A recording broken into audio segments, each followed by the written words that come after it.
កូននឹកស្រណោះលោកពុកខ្លាំងណាស់មិនគួរណាកម្មក្រាស់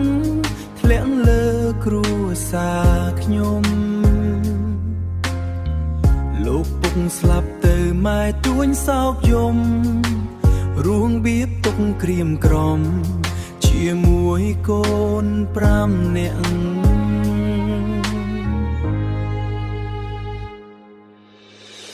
ពេលពុកនៅរស់ញាតិមិត្តចិត្តខាងតែងស្រឡាញ់រកអាននឹងយកអាសាដល់ពុកស្លាប់បាត់ប្រងើយកាយាហើយមើងងាយខ្ញុំថាអាកូនអត់ពុកអើយអើយពុកដឹងទេកូនรู้ខ្លោចផ្សាពុកណារស់នៅកំព្រារងាក្នុងសំបុកឥតបាម៉ែតែងប្រាប់ថាតស៊ូ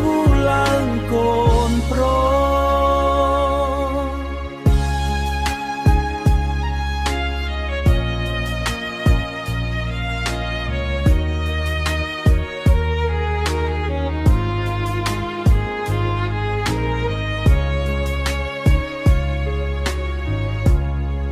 ពុកអើយអើយពុកដឹងទេកូនรู้ខ្លោចផ្សាពុកណា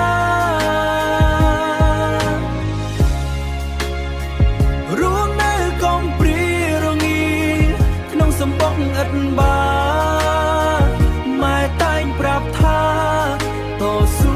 ឡើងកូនប្រុស